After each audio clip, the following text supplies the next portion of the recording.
السلام علیکم۔ یہ دودھ کاجل دیدی نے تم دونوں کے لیے بھیجا ہے۔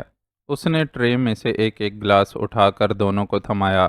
دونوں گلاسوں میں بے شک دودھ ہی موجود تھا، لیکن بڑے فرق کے ساتھ۔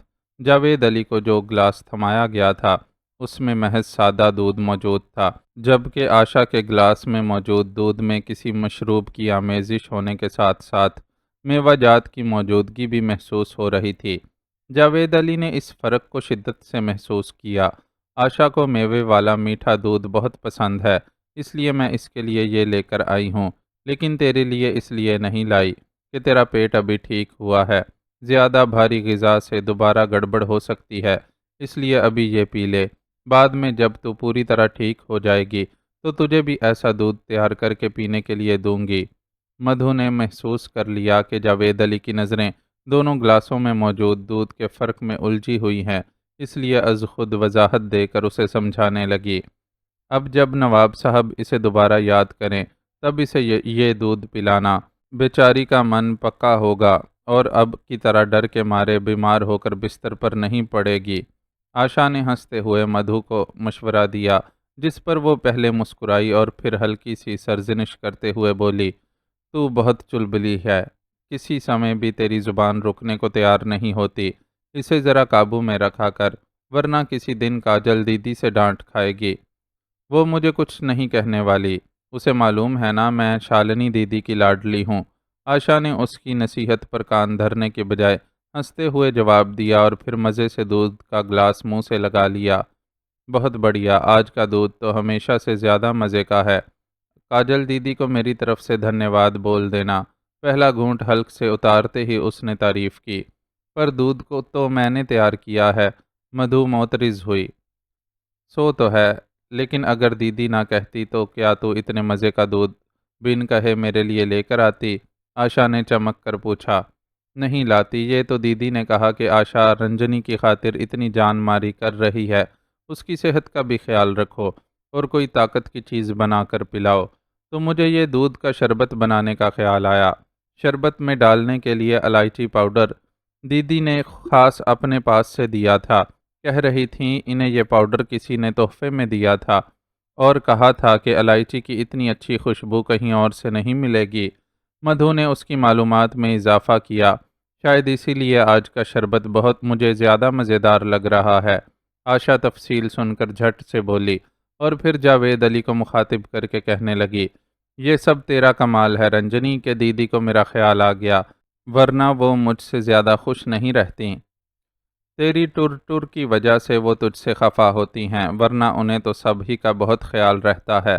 مدھو نے فوراً ہی اس کی تردید کی اور پھر اس اثنا میں خالی ہونے والے گلاس واپس ٹرے میں رکھ کر کمرے سے نکل گئی۔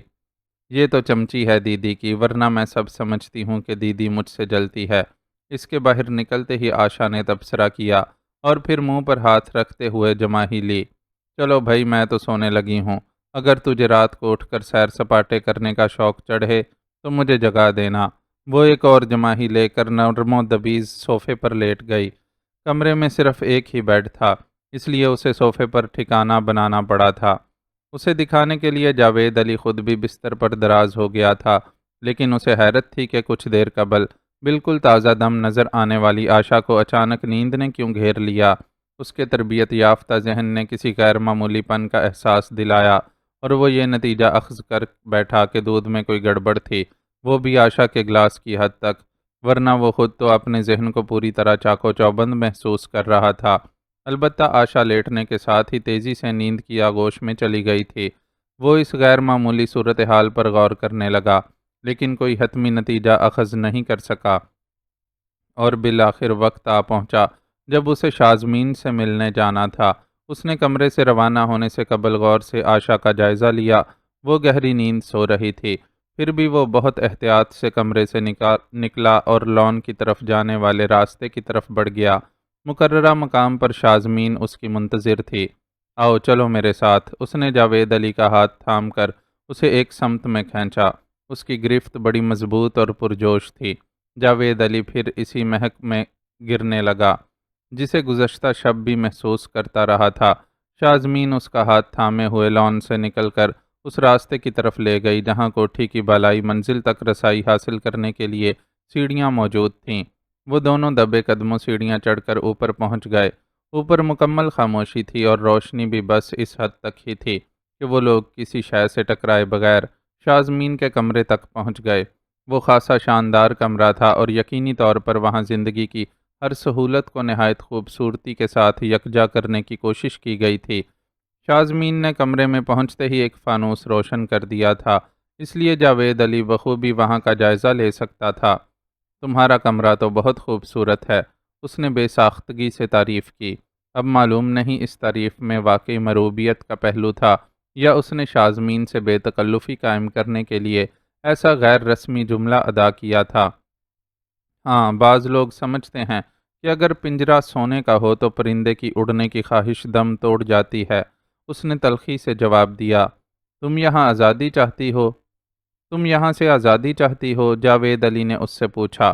میرے خیال میں کوئی بھی نارمل انسان اس ماحول میں رہنا پسند نہیں کر سکتا۔ ہاں، اگر وہ میری دونوں ماؤں کی طرح یہاں رہ رہ کر ایب نارمل ہو جائے تو الگ بات ہے۔ وہ اس کا ہاتھ چھوڑ کر اپنے وسیع و عریض بیڈ پر کسی شہزادی کسی شان سے بیٹھ گئی۔ جاوید علی دیکھ رہا تھا کہ وہ خاصی خوبصورت لڑکی ہے۔ سارے نقوش اور گوری رنگت اس نے اپنے باپ سے ورثے میں لیے تھے۔ کل رات وہ لان میں اسے روشنی کی کمی کے سبب ٹھیک طرح سے نہیں دیکھ سکا تھا اور بس ایک خوشبو بھرا احساس ہی ساتھ رہ گیا تھا، لیکن آج تو آنکھیں چکا چوند ہوئی جا رہی تھیں۔ اسے بالکل ایسا لگ رہا تھا کہ اس کے خیالوں میں بسا کسی مغلیہ شہزادی کا کردار زندہ ہو کر سامنے آ گیا ہو۔ وہ حسن، معصومیت اور تمکنت کا ایسا امتزاج تھی جو اس سے قبل اس کی نظروں سے نہیں گزرا تھا۔ عمر کے بارے میں بھی وہ یہی اندازہ لگا سکا کہ وہ تقریباً اس کی ہم عمر یا دو ایک سال چھوٹی ہوگی۔ تمہارا نام کیا ہے؟ شازمین نے سوال داغا تو وہ کسی سحر سے آزاد ہوا اور سنبھل کر جواب دیا، یہاں سب مجھے رنجنی کہتے ہیں۔ کہتے ہوں گے اس لیے کہ وہ تمہیں اپنے جیسا سمجھتے ہیں، لیکن میں نہیں کہہ سکتی کیونکہ میں جانتی ہوں کہ تم ایک مرد ہو۔ وہ سر جھٹک کر شاہانہ انداز میں بولتی اسے احساس دلا گئی کہ اتنی بھی سیدھی اور معصوم نہیں ہے جتنی صورت سے محسوس ہو رہی ہے۔ جاوید علی، وہ بحث میں نہیں پڑا اور اسے اپنا نام بتا دیا۔ کس خفیہ ادارے کے لیے کام کرتے ہو؟ اگلا سوال آیا۔ یہ نہیں بتا سکتا، بس اپنی تسلی کے لیے یہ جان لو کہ میرا ادارہ ملک و قوم کی سالمیت کے لیے کام کرتا ہے۔ اس نے صاف انکار کرتے ہوئے اس کی تسلی کے لیے ایک چھوٹی سی وضاحت دی، کیونکہ کل رات ہی شازمین اسے بتا چکی تھی کہ اسے ایک ایسے شخص کی تلاش تھی جسے وہ قانون کا سچا اور ایماندار رکھوالا سمجھ سکے۔ اس کا جواب سن کر شازمین مسکرائی اور بولی، یہ اچھی بات ہے کہ تم جھوٹ بولنے کے بجائے صاف انکار کر دینے کے عادی ہو۔ بہرحال اس وقت تو تم اتنا کرو کہ باتھ روم میں چلے جاؤ، وہاں تمہارے ناپ کے کپڑے موجود ہیں۔ اپنے اس گیٹ اپ سے نجات حاصل کر کے مردانہ کپڑے پہنو اور پھر مجھ سے بات کرو۔ میں اس کوٹھی میں ہجڑوں کو دیکھ دیکھ کر اوب گئی ہوں اور اب ایک مرد کو ہجڑے کے روپ میں قطعی برداشت نہیں کر سکتی۔ اس کے جواب کو سراہتے ہوئے اس نے ایک ایسی فرمائش کر دی کہ جاوید علی چکرا گیا۔ اس بات کو جانے دے مس، اور مجھے اسی حلیے میں برداشت کر لیں، کیونکہ اس گیٹ اپ سے جان چھڑانے اور پھر دوبارہ اس میں آنے کے لیے مجھے خاصی محنت اور وقت صرف کرنا پڑے گا اور ہمارے پاس گفتگو کی مہلت کم رہ جائے گی۔ میری کوشش ہے کہ میں جلد از جلد یہاں سے فارغ ہو کر اپنے کمرے میں واپس پہنچ جاؤں، کیونکہ آشا وہاں موجود ہے اور اگر اس کی آنکھ کھل گئی تو میری تلاش شروع کر دے گی اور بعد میں مجھے اس کے سوالوں کے جواب دینا مشکل ہو جائے گا۔ شازمین کی فرمائش پر جزبز ہوتے ہوئے اس نے معذرت خواہانہ لہجے میں اپنی مجبوری سے آگاہ کیا۔ وہ اندازہ لگا سکتا تھا کہ اس عجیب و غریب ماحول میں رہ رہ کر وہ لڑکی تھوڑی سی کھسک گئی ہے اور اسے نرمی سے قابو کرنا بہتر ہے، ورنہ وہ جو کچھ اسے بتانے کا ارادہ رکھتی ہے ہرگز نہ بتائے گی۔ آشا کی پرواہ نہیں کرو، اس کا میں نے انتظام کروا دیا ہے۔ صبح دن چڑھے تک سوتی رہے گی اور میرے خیال میں تمہارے لیے اتنی مہلت کافی ہوگی۔ شازمین نے نہایت اطمینان سے جواب دیا تو وہ چونک گیا اور اسے آشا کا دودھ پیتے ہی یکدم غنودگی میں چلے جانا یاد آ گیا۔ کیا آپ نے ہی اسے دودھ میں کچھ ملا کر پلوایا ہے؟ فوری طور پر نتیجہ اخذ کرتے ہوئے اس نے سوال کیا۔ یقیناً، ورنہ ہو سکتا تھا کہ تمہیں یہاں تک آنے میں دشواری پیش آتی۔ شازمین نے مسکراتی آنکھوں اور لبوں سے جواب دیا، اور اس کام میں مدھو نے آپ کا ساتھ دیا۔ اس نے ایک اور اندازہ لگایا، مدھو نہیں کاجل نے، وہ میری وفادار اور جانثار ہے، اور میری ہی وجہ سے شالنی کی سفارش نہ ہونے کے باوجود ابھی تک اس کوٹھی میں ٹکی ہوئی ہے۔ لیکن رکو، میں تمہیں ابھی سے یہ تفصیل کیوں بتاؤں؟ پہلے تم میری شرط پوری کرو اور انسانوں کے حلیے میں آؤ، تب ہی تم سے بات کروں گی۔ وہ ایک بار پھر پینترا بدل کر اپنی فرمائش پر لوٹ آئی۔ جاوید علی نے اندازہ کر لیا کہ اس کی بات ماننا ضروری ہے، ورنہ وقت برباد ہوتا رہے گا اور یہ کوئی کام کی بات بتانے کے لیے راضی نہ ہوگی۔ وہ چپ چاپ اٹھ کر ملحقہ غسل خانے میں گھس گیا۔ وہاں ایک ہینگر میں مردانہ پینٹ شرٹ ٹنگا ہوا تھا۔ رنجنی کے گیٹ اپ سے نجات حاصل کر کے اس لباس کو پہننے میں اسے خاصا وقت لگا۔ ناپ بالکل درست تھا اور شرٹ کے کالر کے ساتھ لگے ٹیگ نے بھی یہ بتا دیا تھا کہ یہ برانڈڈ ڈریس کسی بڑی دکان سے خاصے مہنگے داموں میں خریدا گیا ہے۔ لباس کی تبدیلی کے بعد اس نے غسل خانے میں موجود قد آدم آئینے میں اپنا جائزہ لیا۔ کئی دنوں بعد خواجہ سرا کے بحروب سے نجات پا کر اپنا آپ ایک مرد کے طور پر دیکھنا بہت اچھا لگا، اور شاید زندگی میں پہلی بار اس نے شدت سے اس بات کو محسوس کیا کہ وہ ایک خوبصورت اور ہینڈسم جوان ہے۔ غسل خانے سے باہر نکلا تو بستر پر نیم دراز شازمین کی نظروں نے اس کے احساس کی تصدیق کر دی۔ واہ، زبردست! وہ جیسے ٹرانس کے سے عالم میں اپنی جگہ سے اٹھ بیٹھی اور بے ساختہ ہی اس کی تعریف کی۔ تم تو میرے اندازے سے بھی زیادہ ڈیشنگ نکلے۔ آپ نے میرے لیے اتنے صحیح ناپ کا سوٹ کہاں سے برآمد کیا؟ کوٹھی میں تو واحد فرد جناب نواب صاحب ہی ہیں، اور ان کا قد کاٹ بھی مجھ سے بہت مختلف ہے۔ ویسے بھی میں نے انہیں کبھی اس طرح کے کپڑے پہنے ہوئے نہیں دیکھا۔ وہ اپنی تعریف پر ذرا سا جھینپ کر شازمین سے پوچھنے لگا۔ اس کی زندگی میں یہ پہلا موقع تھا کہ وہ اتنی خوبصورت لڑکی کے ساتھ تنہائی میں موجود تھا، اور لڑکی اسے یوں نثار ہونے والی نظروں سے دیکھ رہی تھی۔ اس نے اپنا بچپن مشکل حالات میں گزارا تھا اور کسی قسم کی فضولیات میں پڑے بغیر ساری توجہ تعلیم پر مرکوز رکھی تھی، اور قسمت اسے سی ایف پی میں لے آئی تھی۔ 21-22 سالہ زندگی کی اس کہانی میں کہیں کوئی ایسا موڑ نہیں آیا تھا جہاں اس کا صنف نازک سے کوئی لطیف قسم کا ٹکراؤ ہوا ہو، اس لیے اب شازمین کا انداز اسے بوکھلا رہا تھا۔ اسے اپنی ساری ذہانت اور بہادری کے باوجود یہ لڑکی اپنے اوپر حاوی ہوتی ہوئی محسوس ہو رہی تھی، اور وہ خود کو نارمل ظاہر کرتے ہوئے اس کے سحر سے بچنے کی کوشش کر رہا تھا۔ یہ کپڑے میں نے آج ہی خاص طور پر تمہارے لیے خریدے ہیں، ناپ کا کوئی مسئلہ نہیں ہے۔ تم سمیت یہاں موجود ہر ملازم کا ناپ کاجل کے پاس موجود ہوتا ہے، میں نے اسی سے تمہارا ناپ معلوم کیا تھا۔ شازمین اس کے قریب چلی آئی اور شرٹ کے اوپر تک بند بٹنوں میں سے سب سے اوپری بٹن کھولتے ہوئے اس کے سوال کا جواب دیا۔ تو کیا آپ نے کاجل کو بھی بتا دیا کہ میں خواجہ سرا نہیں ہوں؟ بلکہ اسے تشویش ہوئی۔ نہیں، کاجل میری وفادار ضرور ہے، لیکن میں کسی شخص پر ضرورت سے زیادہ بوجھ ڈال کر اسے آزمائش میں ڈالنے کی قائل نہیں ہوں۔ کسی کو بلا ضرورت رازوں میں شریک کرنا بھی اسے زیر بار کرنے کے مترادف ہی ہوتا ہے نا۔ وہ اپنی عمر سے بڑھ کر سمجھداری کی باتیں کر رہی تھی۔ آپ ٹھیک کہہ رہی ہیں، لیکن پھر بھی یہ آپ کے لیے ایک خوش قسمتی کی بات ہے کہ یہاں اس کوٹھی میں کاجل کی شکل میں کم از کم آپ کو ایک ایسی ہستی تو میسر ہے جس سے آپ اپنے بہت سے کام لینے کے علاوہ راز بھی بانٹ سکتی ہیں، ورنہ میری معلومات کے مطابق نواب صاحب نے اپنے خاندان کی خواتین کو جتنی پابندیوں میں رکھا ہوا ہے، وہاں آپ کی کوئی فرمائش پوری ہو جانا بھی بہت بڑی بات ہے۔ جاوید علی نے تبصرہ کیا۔ بابا ظالم نہیں ہیں، بس ان کے ساتھ کچھ نفسیاتی مسئلہ ہے۔ مجھ سے تو وہ بہت زیادہ محبت کرتے ہیں۔ یہ جو کاجل ہے میری پیدائش سے پہلے اپنی اماں کے ساتھ یہاں آئی تھی۔ اسے بچپن سے اپنی ماں کے ساتھ مل کر میری چھوٹی چھوٹی ضروریات پوری کرنے کی عادت ہے۔ بعد میں اس کی ماں مر گئی، تب بھی یہ یہاں ہماری خدمت کرتی رہی۔ شروع میں کوٹھی میں صرف خواجہ سرا ملازمین کا رواج نہیں تھا، بلکہ عورتیں بھی کام کرتی تھیں۔ یہ تو بعد میں ہوا کہ عورتوں کی جگہ آہستہ آہستہ خواجہ سراؤں نے لے لی۔ تم اسے خوش قسمتی کہو یا بدقسمتی کہ کاجل بیچاری بھی خواجہ سرا تھی، اس لیے اس کی کوٹھی میں جگہ بنی رہی۔ شالنی سے تعلقات کے بعد کوٹھی میں کئی نئے ملازم آئے جو سارے کے سارے خوبصورت اور کم عمر ہوتے تھے، لیکن میں نے بابا سے کہہ دیا تھا کہ کاجل کبھی بھی یہاں سے نہیں جائے گی۔ بابا نے میری بات مان لی، وہ خود بھی کاجل پر بھروسہ کرتے ہیں، اس لیے اسے تمام ملازمین کا سپروائزر بنا رکھا ہے۔ کاجل بھی بابا کی بہت عزت کرتی ہے، لیکن بچپن سے میرے ساتھ ساتھ رہنے کی وجہ سے اسے مجھ سے بہت محبت ہے، اور مجھے یقین ہے کہ جب بھی اسے بابا اور مجھ میں سے کسی ایک کا انتخاب کرنے کا کہا گیا تو اس کا انتخاب میں ہی ہوں گی، شازمین نے یقین سے کہا۔ گفتگو کے دوران وہ اس کا ہاتھ پکڑ کر اپنے بیڈ تک لے گئی تھی، اور اب وہ اس کے نرم و گداز بستر پر بیٹھا اس کی ساری باتیں سن رہا تھا۔ ٹھیک ہے، یہ تو ہو گیا کاجل کا تعارف۔ اب آپ مجھے یہ بتائیے کہ آپ کے بقول آپ عرصے سے مجھ جیسے کسی شخص کو تلاش کر رہی تھیں، تو کیوں؟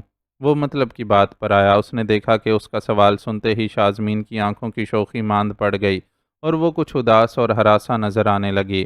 جو بھی مسئلہ ہے آپ مجھے کھل کر بتا سکتی ہیں، میرا وعدہ ہے کہ پوری کوشش کروں گا کہ آپ پر ذرا بھی آنچ نہ آ سکے۔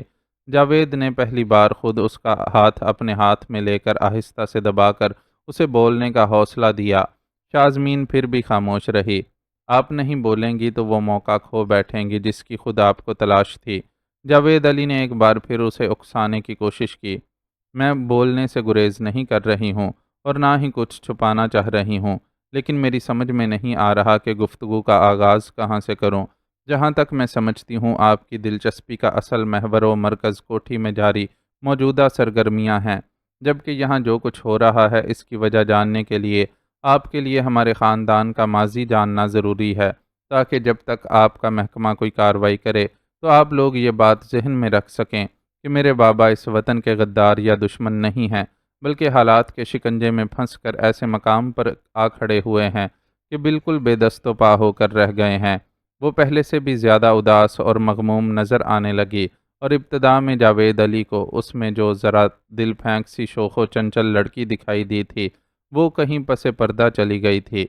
یہ صرف آپ کا اندازہ ہے کہ میرا انٹرسٹ کس چیز میں ہے اور کس میں نہیں، لیکن جب آپ سمجھتی ہیں کہ مکمل داستان سنائے بغیر آپ مجھے یہاں کے حالات سے بہتر طور پر آگاہ نہیں کر سکیں گی، تو آپ کو تفصیل سے ہی سب کچھ بتانا چاہیے۔ خود میں بھی ذاتی طور پر حالات و واقعات سے مکمل طور پر آگاہ ہونا ہی پسند کروں گا۔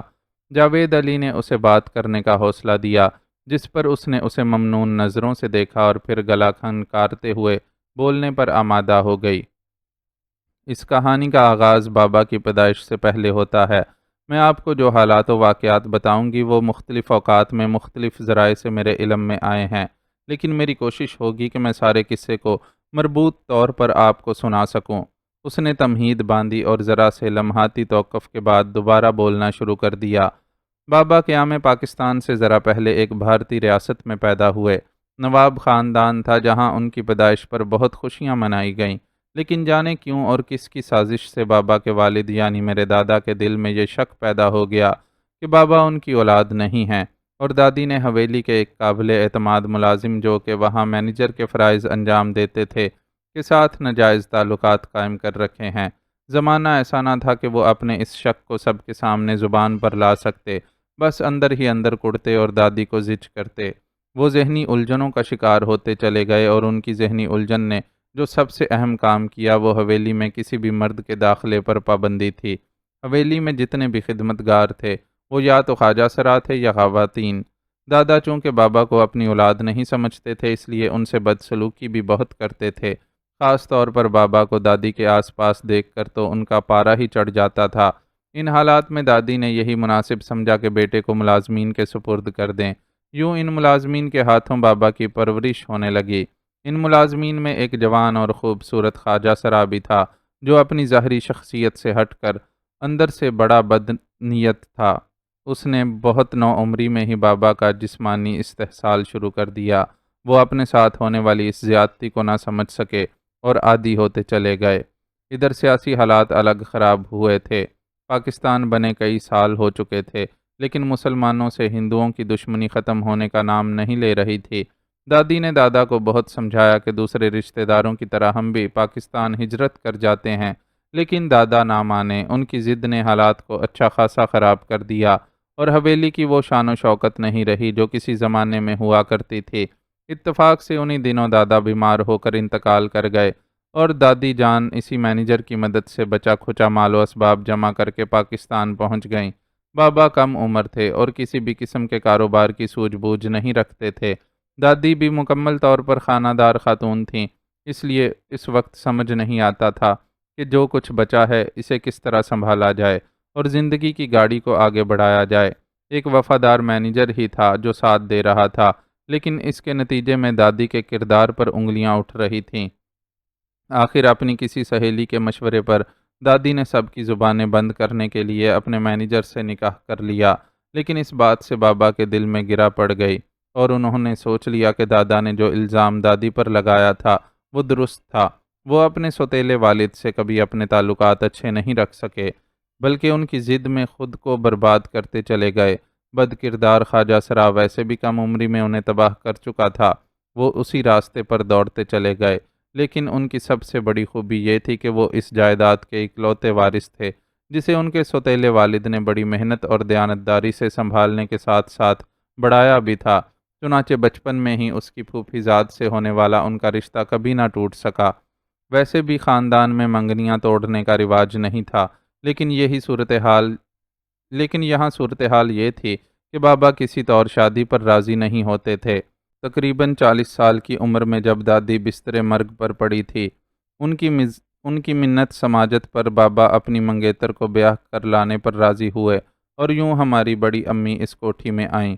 بڑی امی کے یہاں آتے ہی اول تو یہاں سے تمام مرد ملازمین کو دیس نکالا ملا اور دوسرے بابا نے اپنے سوتیلے والد کو بھی چلتا کیا۔ بڑی امی یہاں سخت پابندیوں میں رہیں، دادی تو ان کی شادی کے مہینہ بر بعد ہی چل بسی تھیں۔ بابا کو ان کی حرکتوں سے روکتا بھی تو کون؟ بڑی امی نے صبر کر لیا اور ان کے صبر کے نتیجے میں ان کی وفاداری کا یقین کرتے ہوئے شادی کے 5 سال بعد بابا نے انہیں اولاد کی خوشی دیکھنے کے قابل سمجھا۔ اس موقع پر دادی کی بھتیجی، جن کی ابھی تک شادی نہیں ہوئی تھی، کوٹھی میں آ کر رکیں اور بابا کو اتنی پسند آئیں کہ انہوں نے ان سے شادی کی ضد باندھ لی۔ دولت، خوبصورتی، اختیار سب کچھ ان کے پاس تھا، اس لیے ان کی ضد پوری نہ ہوتی یہ کیسے ممکن تھا؟ یوں میری امی بھی دلہن بن کر کوٹھی میں آ گئیں اور بابا نے اپنے جاننے والوں میں خود ہی یہ بات مشہور کر دی کہ انہوں نے ایک شادی اپنے والد کی پسند سے ددیال میں کی ہے۔ بہرحال جس طرح بھی یہ شادیاں انجام پائیں، دو سونکنیں ایک جگہ ہی رہنے لگیں۔ دونوں پر ایک سی پابندیاں تھیں اور ایک سے حالات سے گزر رہی تھیں۔ بڑھتی عمر کے ساتھ بابا نے خود کو سنبھالا تھا تو بس اس حد تک کہ کاروباری امور خود سنبھال لیے تھے، ورنہ وہ بچپن سے جن بری لتوں میں مبتلا تھے انہیں کبھی نہیں چھوڑ سکے، یہاں تک کہ 2 بیویاں اور بچے بھی انہیں نہیں بدل سکے۔ بیویوں سے ان کی دلچسپی بھی بہت واجبی سی تھی اور بہت کم ہی وہ انہیں وقت دیتے تھے۔ شاید اسی وجہ سے انہیں ان کے بھٹکنے کا ڈر بھی زیادہ ہے، اور اب وہ ان دونوں کی اچھی خاصی عمریں ہو جانے کے باوجود بھی اعتبار کے لائق نہیں سمجھتے۔ ان پر پہلے ہی کی طرح پابندیاں عائد ہیں۔ اپنی حرکتوں کو اولاد سے چھپانے کی خاطر بابا نے بیٹوں کو تعلیم کے بہانے یہاں سے ہمیشہ دور رکھا ہے۔ میں لڑکی تھی اس لیے وہ مجھے کسی ہاسٹل وغیرہ بھیجنے کی ہمت نہیں کر سکے اور بیویوں کی طرح مجھے بھی بہت سی پابندیوں کے ساتھ یہاں رکھ لیا۔ بس فرق ہے تو اتنا کہ میرے اپنی اولاد ہونے کے یقین کے باعث وہ مجھ سے بہت محبت کرتے ہیں اور یہ محبت مجھے بہت سی سہولتیں بھی دلوا دیتی ہے۔ جاوید علی نے دیکھا کہ سر جھکائے یہ سب سناتی شازمین کی آنکھیں تسلسل سے آنسو بہا رہی ہیں۔ وہ لڑکی جسے کچھ دیر قبل اس نے تھوڑا بے باک بھی سمجھ لیا تھا، اب اسے خاصی مظلوم نظر آ رہی تھی۔ اس نے جن حالات میں شرمناک حقائق کا سامنا کرتے ہوئے زندگی گزاری تھی، یقیناً ان کی وجہ سے کچھ نفسیاتی الجھنوں کا شکار ہو گئی تھی اور اپنی عمر اور فطرت کے تقاضوں کے مطابق جن سے مخالف میں دلچسپی رکھنے کے باوجود ان سے دوری کے باعث کسی چور راستے کی متلاشی تھی۔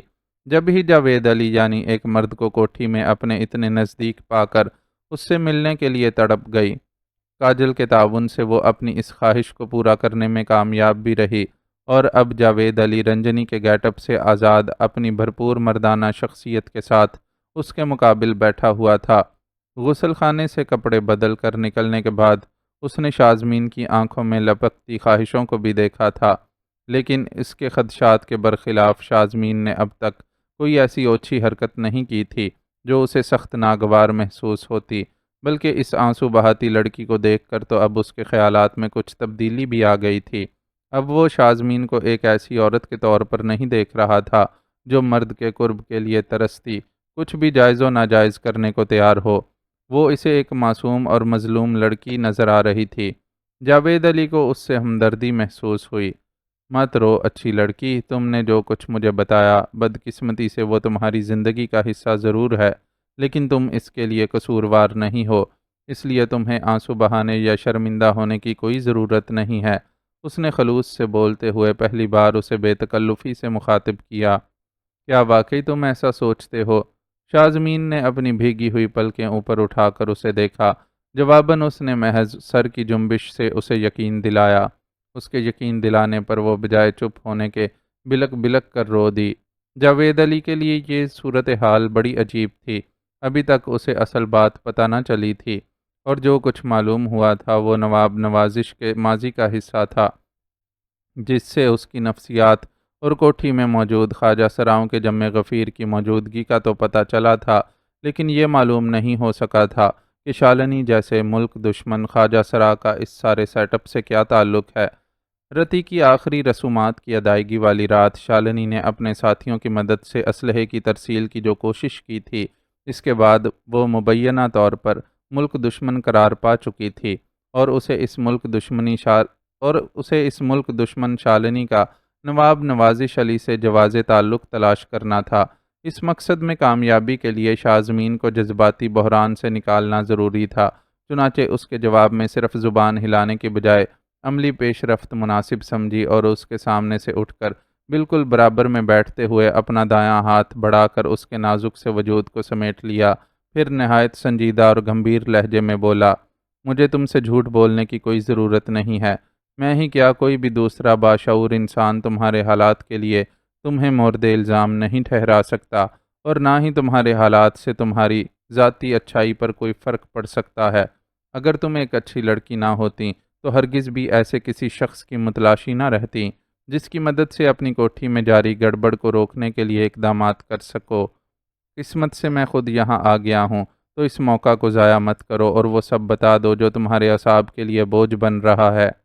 ہمدردی کے الفاظ میں وہ اسے اصل بات اگلنے کی تحریک دے رہا تھا، لیکن حقیقت یہ تھی کہ اس کوشش میں وہ خود خاصے بڑے امتحان میں مبتلا ہو گیا تھا۔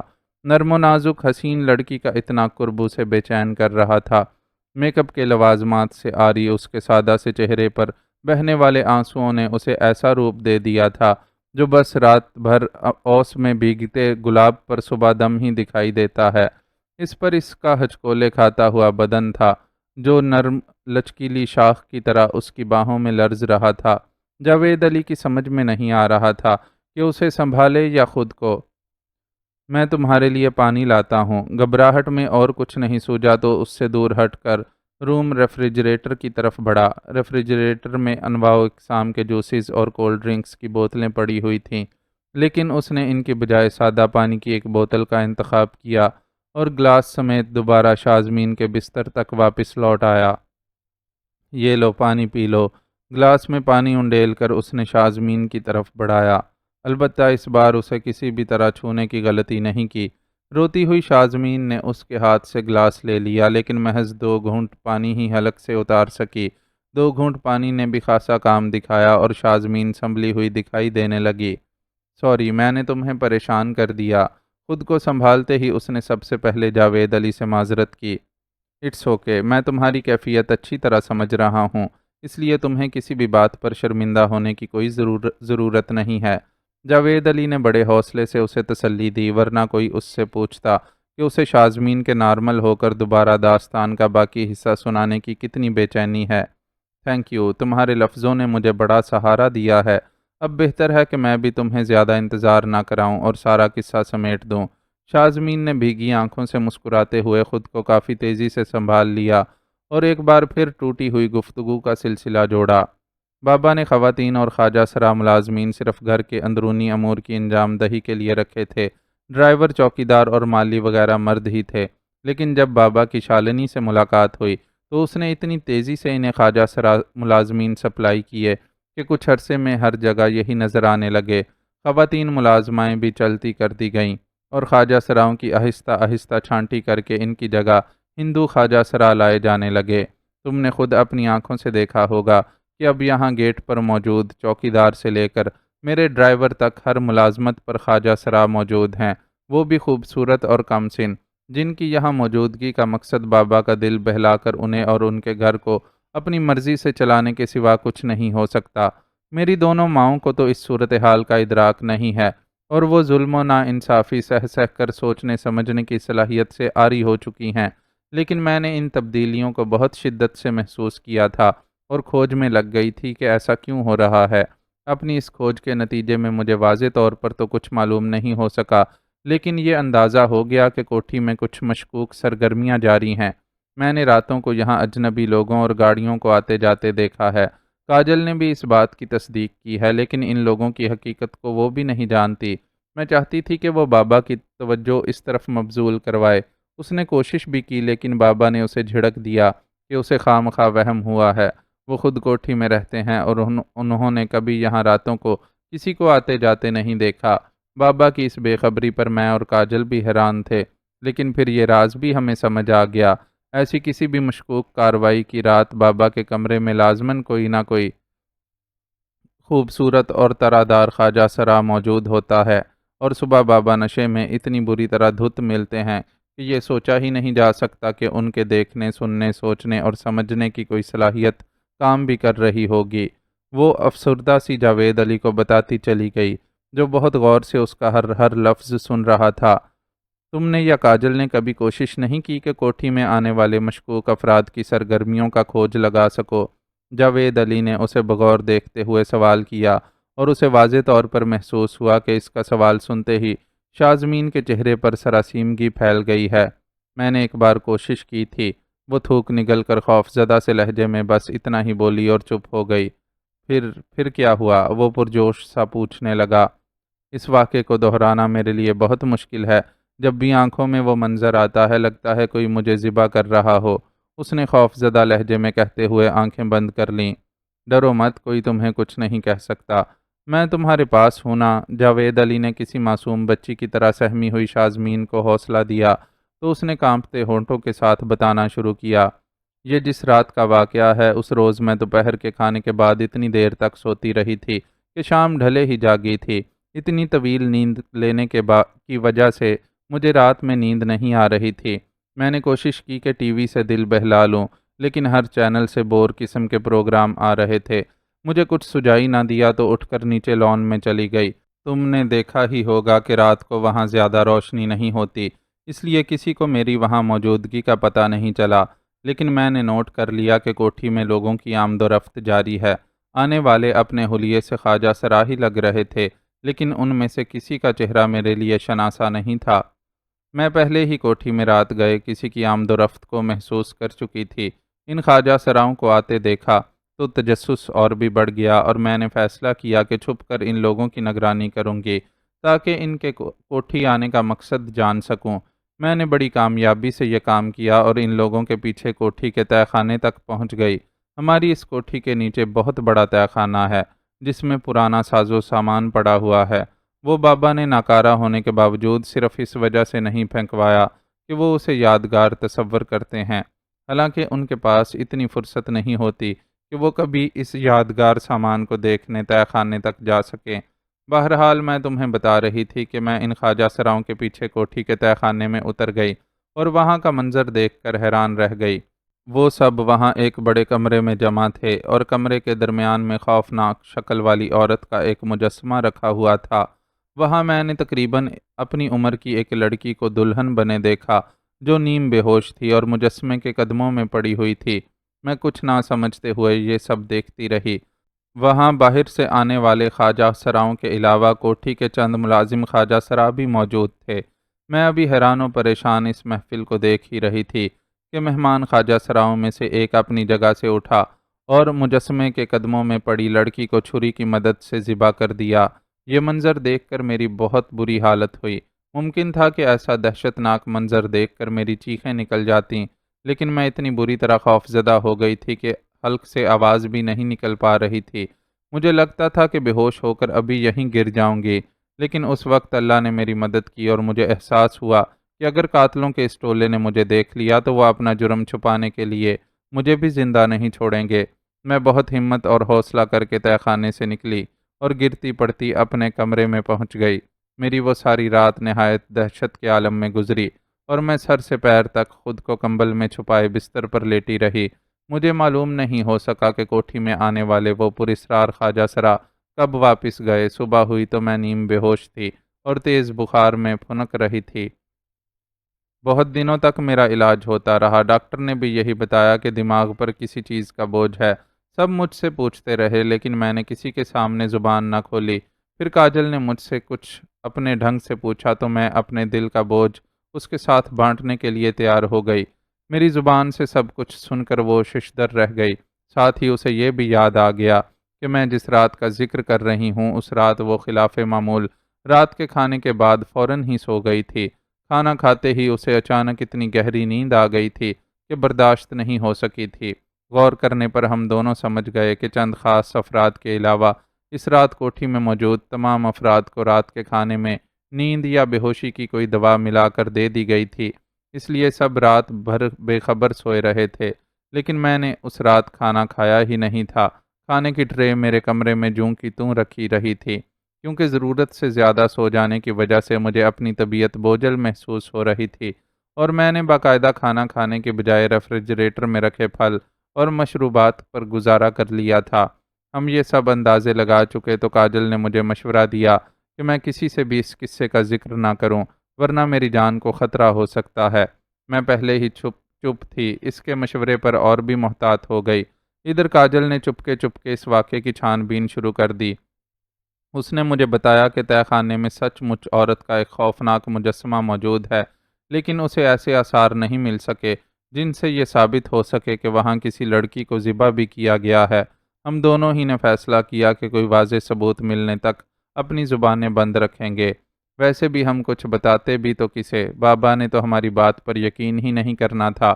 میں اور کاجل مناسب وقت کا انتظار کرنے لگے، لیکن اس واقعے کے بعد میرے اندر کبھی اتنی ہمت پیدا نہیں ہو سکی کہ خود اس چھان بین میں حصہ لے سکتی۔ جو کچھ کر رہی تھی کاجل ہی کر رہی تھی۔ اس رات کے بعد اس نے یہ احتیاط شروع کر دی تھی کہ کسی بھی طرح نشہ آور دوا ملا کھانا پینا اس کے پیٹ میں نہ جا سکے۔ اس کی اتنی احتیاط اور محنت کا نتیجہ یہ نکلا کہ اس نے معلوم کر لیا کہ کبھی کبھار راتوں کو یہاں اجنبی لوگ اور گاڑیاں آتی ہیں اور تہہ خانے میں یا تو کچھ سامان رکھا جاتا ہے یا نکالا جاتا ہے۔ خاص بات یہ تھی کہ ایسے ہر موقع پر وہی چند خواجہ سرا سرگرم نظر آتے تھے جنہیں میں نے اس رات تہہ خانے میں لڑکی کے ذبح ہونے کے وقت دیکھا تھا۔ یہ باتیں علم میں آنے کے بعد ہم دونوں کو ہی اندازہ ہو گیا کہ کوٹھی کو مجرمانہ سرگرمیوں کے لیے استعمال کیا جا رہا ہے، اور یقیناً اس سب کے پیچھے شالنی ہی موجود تھی۔ لیکن کیونکہ یہ ساری سرگرمیاں جن افراد کی نگرانی میں کی جا رہی تھیں وہ سب اس کے منظور نظر اور چہیتے تھے، اس نے بہت ہوشیاری سے بابا کی کمزوری کو استعمال کرتے ہوئے ان کی کوٹھی پر قبضہ کر لیا تھا، اور بابا کو کسی بات کا علم ہی نہیں تھا۔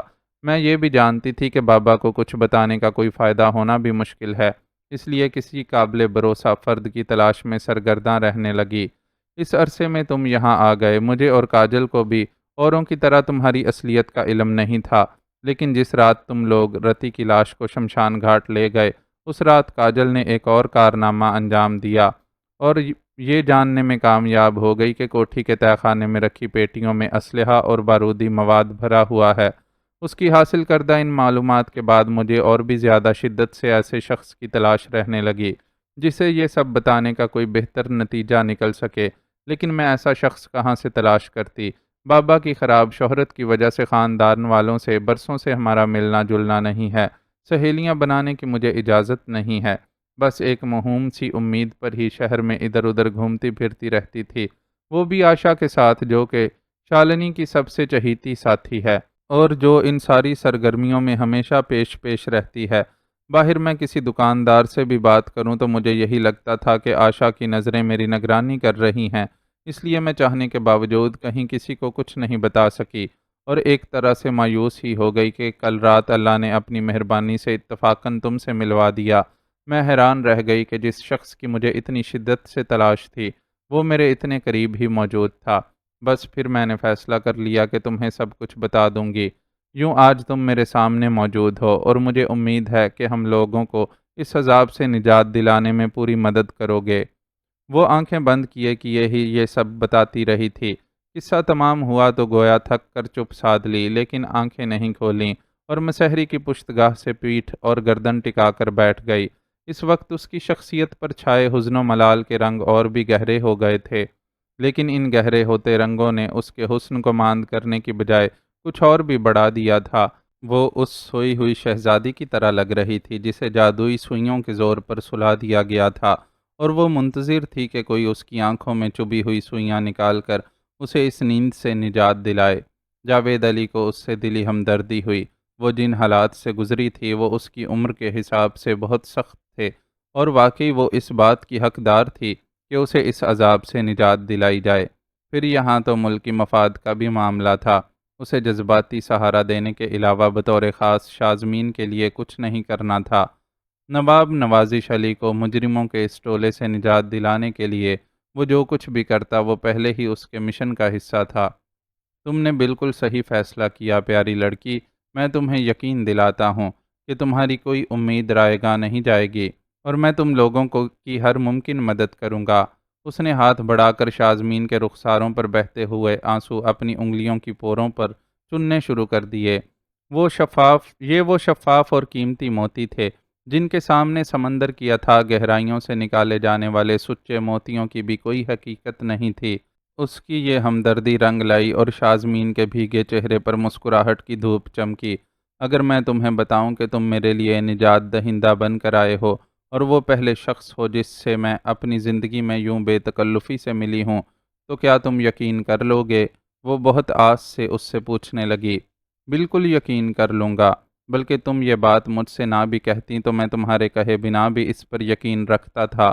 جاوید علی کا جواب اور لہجہ غماز تھا کہ ان کے درمیان ہمدردی سے بھی آگے کوئی رشتہ جڑ رہا تھا۔ تھینکس، ورنہ مجھے ڈر تھا کہ تم ایک برے کردار کے شخص کی بیٹی کو بھی اسی کے جیسا سمجھو گے۔ ایسا بالکل بھی نہیں ہے۔ نبیوں اور ولیوں سے لے کر عام انسانوں کی زندگی تک ایسی بے شمار مثالیں ہیں جن میں باپ اور اولاد کو کردار کے حوالے سے ایک دوسرے سے یکسر مختلف پایا گیا۔ کبھی ولی کے گھر شیطان تو کبھی شیطان کے گھر ولی کی پیدائش سے اللہ تعالیٰ نے دنیا کو سمجھا دیا کہ کردار کا تعلق رنگ و نسل یا حسب و نسب سے نہیں ہے۔ تو پھر ایسا کیسے ہو سکتا ہے کہ میں قانون قدرت کو جانتے ہوئے بھی تمہیں تمہارے والد کے کردار کے حوالے سے جج کروں؟ اور جہاں تک تم نے مجھے حالات بتائے ہیں وہ خود بھی اپنے عمل کے حوالے سے کسی حد تک قابل معافی ہیں، کیونکہ ان کے ماضی کے حالات نے ان کے ذہن میں جو نفسیاتی گریں لگائی تھیں وہ کبھی کھل ہی نہیں سکیں، اور وہ دولت و خود مختاری کے نشے میں تباہی کے راستے پر چلتے ہی چلے گئے۔ اگر ان کا باقاعدہ علاج ہوا ہوتا تو شاید وہ اپنے مرض اور بے راہ روی دونوں سے نجات حاصل کر چکے ہوتے۔ وہ ہر ممکن طریقے سے شازمین کی دلجوئی کی کوشش کر رہا تھا۔ تم بہت اچھی باتیں کرتے ہو، اتنی اچھی کہ میرا دل چاہ رہا ہے کہ تمہاری باتیں سنتی جاؤں اور ایسے ہی سو جاؤں۔ تمہیں معلوم ہے کہ میں بہت راتوں سے ڈھنگ کی نیند نہیں سو سکی ہوں۔ سونے کے لیے لیٹتی ہوں تو خوفناک شکلیں اور ہر طرف بکھرا ہوا خون نظر آنے لگتا ہے۔ میں ٹرینکولائزر کی عادی ہوتی جا رہی ہوں، لیکن آج دل چاہ رہا ہے کہ سکون سے گہری نیند سو جاؤں۔ وہ بولتے بولتے اس کے زانوں پر سر رکھ کر لیٹ گئی اور آنکھیں موند لیں۔ ٹھیک ہے، سو جاؤ، میں یہیں تمہارے پاس ہوں، جاوید علی نے اس سے محبت سے کہا اور اس کے ریشمی بالوں میں اپنی انگلیاں پھیرنے لگا۔ ابھی اسے ان سارے واقعات و حقائق کی اوپر رپورٹ بھی دینی تھی، لیکن شازمین کو بھی مایوس کرنا ناممکن تھا۔ اس نے خود کو تسلی دی کہ شازمین سو جائے تو پھر یہ کام کر لے۔ ویسے بھی ابھی رات نے اپنا سفر مکمل نہیں کیا تھا اور اس کے پاس جاوید علی سے رنجنی کے روپ میں واپس جانے کے لیے خاصی مہلت تھی۔ وہ ایک ہاتھ سے شازمین کے بالوں میں انگلیاں چلاتا اس کے رخسار کو دوسرے ہاتھ سے تھپکتا رہا۔ وہ بہت جلد نیند کی آغوش میں چلی گئی۔ سوتے ہوئے وہ کسی بچی کی طرح معصوم لگ رہی تھی، اور شاید اس کی موجودگی کی وجہ سے عدم تحفظ کے احساس سے بھی نکل آئی تھی، اس لیے خاصی پرسکون اور آسودہ تھی۔ اسے شازمین کے اپنا حلیہ تبدیل کروانے کی وجہ بھی سمجھ آ گئی تھی۔ خواجہ سرا کا روپ اس کے لیے کراہت آمیز تھا، اور وہ احساس تحفظ نہیں دے سکتا تھا جس کی وہ متلاشی تھی۔ شازمین کے رویوں کی وجوہات کو سوچتے ہوئے اس نے اس کا سر نرمی سے اپنے زانوں سے ہٹا کر تکیے پر رکھا اور باتھ روم میں جا کر دوبارہ رنجنی کا گیٹ اپ اختیار کرنے کے ارادے سے کھڑا ہو گیا، لیکن اس سے قبل کہ اس کے قدم آگے بڑھتے کمرے کی فضا میں ایک مترنم سی آواز گونجی۔ اس نے چونک کر آواز کی سمت دیکھا۔ آواز شازمین کے بیڈ کے سائڈ پر رکھے انٹرکام سے برآمد ہوئی۔ جانے کوٹھی کا کون سا مکین تھا جو رات کے اس پہر اس سے بات کرنا چاہ رہا تھا۔ جاوید علی کا دھیان فوراً ہی کاجل کی طرف گیا۔ ایک وہی تھی جو جانتی تھی کہ وہ شازمین کے کمرے میں ہے، اس وجہ سے شازمین اس وقت بھی جاگ رہی ہوگی۔ ذرا سی ہچکچاہٹ کے بعد اس نے انٹرکام کا ریسیور اٹھا لیا۔ وہ نہیں چاہتا تھا کہ انٹرکام دوبارہ بجے اور شازمین کی پرسکون نیند میں خلل پیدا ہو۔ شازمین بی بی، میں ہوں کاجل، آپ کو ایک اہم اطلاع دینی ہے۔ جاوید علی نے ریسیور اٹھا تو لیا لیکن کچھ بولا نہیں تھا۔ کاجل نے خود ہی اندازہ لگا لیا کہ انٹرکام پر شازمین موجود ہے، اس لیے بغیر تحقیق کے بولنا شروع کر دیا۔ کاجل، میں رنجنی بات کر رہی ہوں۔ شازمین بی بی سو چکی ہیں اور میں ان کے کمرے سے نکلنے والی ہوں۔ اگر تمہیں ان سے کوئی ضروری کام ہے تو بتا دو، میں انہیں اٹھا دوں گی۔ کاجل کے لہجے سے ظاہر تھا کہ اس کے پاس کوئی بہت ہی اہم اطلاع ہے، اس لیے جاوید علی نے فوراً رنجنی کے لب و لہجے میں اس سے گفتگو شروع کر دی۔ تمہیں وہاں سے نکلنے کی ضرورت نہیں، باہر تمہارے لیے خطرہ ہے۔ میں نے خود آشا کے موبائل پر آنے والی کال سنی ہے۔ فون کرنے والا میری آواز نہیں پہچانتا تھا، اس لیے میرے صرف ہیلو بولنے پر ہی شروع ہو گیا۔ اس نے مجھے آشا سمجھ کر بتایا کہ لاہور میں شالنی کا قتل ہو چکا ہے۔ اس اطلاع کے ساتھ ہی اس نے یہ بھی حکم دیا کہ رنجنی پر کڑی نظر رکھی جائے اور اسے کسی صورت کوٹھی سے باہر نہ نکلنے دیا جائے۔ میں نے آشا کے انداز میں اسے یقین دلا دیا کہ اس کی ہدایت پر عمل ہوگا، لیکن تم اچھی طرح سمجھ لو کہ تمہاری شامت آ گئی ہے۔ جو حکم آشا کو ملا ہے وہ گیٹ پر موجود چوکیدار کو بھی ملا ہوگا اور اب تم اس کوٹھی سے کسی صورت باہر نہیں جا سکو گی۔ کاجل نے گھبرائے ہوئے لہجے میں اسے اطلاع دی۔ تم میری طرف سے بے فکر رہو، بس اتنا خیال رکھنا کہ کسی کو اس بات کا علم نہ ہو سکے کہ میں یہاں شازمین بی بی کے کمرے میں ہوں۔ اس نے رنجنی ہی کے لب و لہجے میں کاجل سے کہا۔ شالنی کا قتل اور ساتھ ہی کہیں سے بطور خاص اس پر نظر رکھنے کی ہدایت خاصی معنی خیز تھی۔ اطلاع سے یہی ظاہر ہو رہا تھا کہ اسے کسی نہ کسی سبب مشکوک سمجھا جا رہا ہے اور اس صورت میں اس کے گرد دائرہ تنگ ہونا لازمی تھا۔ اسے اپنی جان کی اتنی زیادہ فکر نہیں تھی، لیکن اس کوٹھی کے کچھ راز اس کے سینے میں پوشیدہ تھے جنہیں جلد از جلد اپنی ہائی کمان تک پہنچانا ضروری تھا۔ رنجنی کے بحروپ میں فوری طور پر واپس آنے کا فیصلہ بدل کر وہ ہیڈ کوارٹر سے رابطے میں جت گیا۔ کچھ ہی لمحوں بعد وہ شازمین کے بند کمرے میں بیٹھ کر اپنے بڑوں پر نواب نوازش علی کی کوٹھی کے راز کھول رہا تھا اور اسے ان رازوں سے آگاہ کرنے والی خود میٹھی نیند سو رہی تھی۔ میں نے آپ لوگوں کے لیے کمرے تیار کروا دیے ہیں، آپ لوگ چاہیں تو نہا دھو کر سفر کی تھکان اتار لیں، اتنی دیر میں کھانا میز پر لگ جائے گا۔ 5 رکنی ٹیم کو اپنی رہنمائی میں بنگلے کے اندر لانے کے بعد بہرام خان نے ان سب کو مشترکہ طور پر مخاطب کرتے ہوئے یہ الفاظ ادا کیے۔ دیکھا جائے تو اس کے الفاظ بالکل سادہ اور موقع محل کے مطابق تھے، لیکن لہجے کا کھردرا پن آنکھوں میں موجود سرد مہری سے ظاہر ہو رہا تھا کہ وہ ان لوگوں کے لیے اپنے دل میں اچھے جذبات نہیں رکھتا اور ان کی یہاں آمد کو ناپسندیدگی کی نظر سے دیکھ رہا ہے۔ یہ 5 رکنی ٹیم آج ہی وہاں پہنچی تھی۔ ضلع کے نئے اے سی عمیر آفندی نے خود فون کر کے منشی اللہ رکھا کو اس ٹیم کی آمد سے مطلع کیا تھا۔ عمیر کے مطابق طالب علموں کا یہ گروپ پاکستان کی جنگلی حیات پر تحقیق کر رہا تھا اور ملک کے بہت سے علاقوں کو چھاننے کے بعد اب انہوں نے پیر آباد سے متصل جنگل کا انتخاب کیا تھا۔ اپنے اس دورے کے لیے ان کے پاس باقاعدہ اجازت نامے موجود تھے۔ اس کے باوجود عمیر نے منشی اللہ رکھا سے ذاتی طور پر ان کے ساتھ تعاون کی درخواست کی تھی۔ اس کا کہنا تھا کہ تحقیقی ٹیم کا گروپ لیڈر اظفر آفندی اس کا فرسٹ کزن ہے، اس لیے وہ چاہتا ہے کہ ان لوگوں کے ساتھ بھرپور تعاون کیا جائے اور انہیں آزادی سے جنگل میں کام کرنے کا بھرپور موقع فراہم کیا جائے۔ عمیر کو منشی سے یہ درخواست کرنے کی ضرورت اس لیے پیش آئی تھی کہ نئے فارسٹ آفیسر کی تعیناتی ہنوز نہیں ہو سکی تھی۔ البتہ ڈاک بنگلے میں ماتحت عملہ موجود تھا اور اس عملے کے بیشتر افراد پیر آباد کے رہائشی تھے اور عمیر کے مطابق اس نے منشی اللہ رکھا کو اسی لیے ان لوگوں کا خیال رکھنے کی ذمہ داری سونپی تھی کہ منشی گاؤں کے ہر فرد کو نہ صرف ذاتی طور پر جانتا تھا بلکہ وہ لوگ اس کی عزت بھی کرتے تھے۔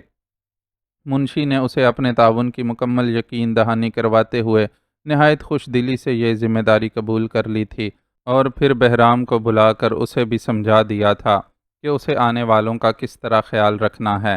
بہرام بنگلے پر کام کرنے والے ملازمین کا انچارج ہونے کے ساتھ ساتھ چودھری کا وفادار بھی تھا اور عملی طور پر آج کل جنگل میں کاشت کی جانے والی افیون کی دیکھ بھال اسی کے ذمہ تھی، اس لیے وہ کسی کٹ کھنے بلے کی طرح ہوشیار ہو گیا۔ اس نے اس تحقیقاتی ٹیم کی آمد کو ناپسندیدگی کی نظر سے دیکھتے ہوئے منشی کے سامنے ان کی آمد پر اعتراض بھی کیا تھا۔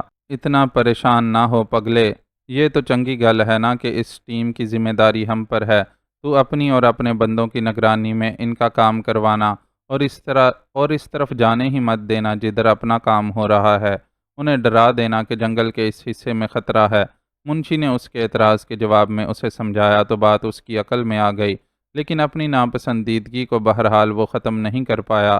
چنانچہ ان لوگوں کی بنگلے پر آمد کے بعد ان کا استقبال کرتے ہوئے بھی اس کے انداز سے اس کی اندرونی کیفیت جھلکی جا رہی تھی۔ ٹھیک ہے، ہم لوگ فریش ہو کر ابھی 10 منٹ میں آتے ہیں۔ اگر اتنی دیر میں کھانا لگ جاتا ہے تو پہلے کھانا کھا لیں گے، ورنہ تمہارے ساتھ بیٹھ کر جنگل کا نقشہ ڈسکس کر لیں گے۔ اظفر نے اس کا گہری نظروں سے جائزہ لیتے ہوئے جواب دیا، نقشے پر بھی گل ہو جائے گی صاحب، اتنی جلدی کس لیے ہے؟ پہلے آپ لوگ رج کر کھاؤ پیو، آرام کرو، پھر کام شام بھی دیکھ لیں گے۔ بہرام نے ذرا بے تکلف میزبان کا کردار ادا کرنے کی کوشش کرتے ہوئے اسے ٹالنے کی کوشش کی۔ کھانا پینا اور آرام ہمارا مسئلہ نہیں ہے، ہم یہاں کام کے لیے آئے ہیں، اس لیے ہماری پہلی ترجیح کام ہی رہے گا۔ آج اور ابھی سے یہ بات اپنے ذہن میں بٹھا لو، تاکہ نہ تو تم خود کام چوری کر سکو اور نہ ہی ہمیں اس کے لیے اکساؤ۔ اظفر نے سخت لہجے میں اس کی بات کا جواب دیا تو بہرام کا موڈ پہلے سے بھی زیادہ خراب ہو گیا۔ ٹھیک ہے صاحب، اس نے بادل نخواستہ جواب دیا، لیکن اظفر اس کا جواب سننے کے لیے وہاں رکا نہیں اور اس کمرے کی طرف بڑھ گیا جہاں ایک ملازم اس کا سامان لے گیا تھا۔ اس کے ساتھی اس سے بھی پہلے اپنے کمروں میں جا چکے تھے۔ بہرام خان کھولتے ہوئے خون کے ساتھ باورچی خانے کی طرف بڑھ گیا۔ 5 منٹ میں کھانا میز پر لگ جانا چاہیے، اگر 1 منٹ بھی اوپر لگا تو میں تم لوگوں کی کھال گرا دوں گا۔ سارا غصہ اس نے اپنے ماتحتوں پر اتارا۔ اس کا انداز دیکھ کر خان سامہ اور اس کا معاون بجلی کی سی رفتار سے حرکت میں آ گئے اور انہوں نے واقعی صرف 5 منٹ میں کھانے کی میز سجا دی۔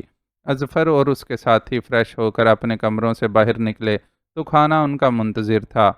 گڈ، تم لوگ وقت کی پابندی کرتے ہو، یہ اچھی بات ہے، لیکن آئندہ خیال رکھنا کہ ہمارے لیے اتنے بہت سارے کھانے پکوانے کی کوئی ضرورت نہیں ہے۔ میں اور میرے ساتھی سادہ کھانا کھاتے ہیں، اس لیے بہتر ہے کہ کھانے کی میز پر ایک آدھ ڈش سے زیادہ موجود نہ ہو۔ یوں بھی ہم طالب علم ہیں اور صرف کھانے پر اتنا خرچہ کرنا برداشت نہیں کر سکتے۔ کرسی کھینچ کر بیٹھتے ہوئے اظفر نے ایک نظر میں میز کا جائزہ لیا اور سنجیدگی سے احکامات جاری کرنا شروع کر دیے۔ آپ خرچے کی فکر نہ کریں جناب، یہاں کھانے پینے کا خرچہ آپ سے نہیں لیا جائے گا۔ بہرام کو اس کا انداز گفتگو برا تو لگا، لیکن وہ جس حوالے سے مہمان بن کر آئے تھے، ان لوگوں سے بد تہذیبی سے پیش آنا بھی ممکن نہیں تھا، اس لیے ذرا نرم لہجے میں اسے جواب دیا، نہیں، خرچہ تو ہم خود ہی ادا کریں گے، ہم ان لوگوں میں سے نہیں ہیں جو سرکاری مال کو مال مفت سمجھ کر بے دردی سے خرچ کریں۔ اظفر نے اسی بے نیاز لہجے میں جواب دیا جس کا مظاہرہ وہ شروع سے کر رہا تھا۔ اس نے یہ لب و لہجہ جان بوجھ کر اختیار کیا تھا تاکہ اسے واقعی ایک خبتی اور سنکی محقق سمجھا جا سکے۔ آپ غلط سمجھ رہے ہیں صاحب، آپ کا خرچہ سرکاری فنڈ سے ادا نہیں ہوگا، آپ یہاں چودھری افتخار عالم شاہ کے مہمان ہیں اور آپ کی جو بھی خاطر خدمت ہوگی وہ انہی کے خرچے پر ہوگی۔ بہرام نے اسے سمجھایا، لیکن وہ مزید ہتھے سے اکھڑ گیا۔ یہ کیا بکواس ہے، ہم کہاں سے چودھری صاحب کے مہمان ہو گئے؟ نہ تو انہوں نے ہمیں دعوت دے کر بلایا ہے اور نہ ہم خود ان سے ملنے کے لیے یہاں آئے ہیں، تو پھر ہماری مہمانداری کا خرچہ زبردستی ان پر کیوں؟ یہاں ایسا ہی ہوتا ہے، بے شک آپ اپنے کام سے آئے ہیں، لیکن چودھری صاحب کی روایت ہے کہ وہ علاقے میں آنے والوں کو اپنا مہمان سمجھتے ہیں۔ بہرام نے کچھ پریشانی سے اس سر پھرے کو سمجھانے کی کوشش کی، مجھے چودھری صاحب کی روایات سے کچھ لینا دینا نہیں ہے، میں اپنے اصولوں پر چلنے والا بندہ ہوں۔ ویسے بھی میں چودھری کے علاقے میں نہیں ٹھہرا ہوا کہ ان کی روایات کے مطابق ان کا مہمان تصور کیا جاؤں۔ تم مجھے بتاؤ کہ کیا یہ جنگل تمہارے چودھری کی ملکیت ہے؟ اس نے اکھڑ لہجے میں دریافت کیا تو بہرام گڑبڑا گیا۔ نہیں سر، جنگل تو سرکار کی ملکیت ہے، بس چودھری صاحب خود ادھر آنے والوں کا خیال رکھتے ہیں۔ اسے سمجھ نہیں آ رہی تھی کہ کیسے اس عجیب و غریب کیس سے نمٹے۔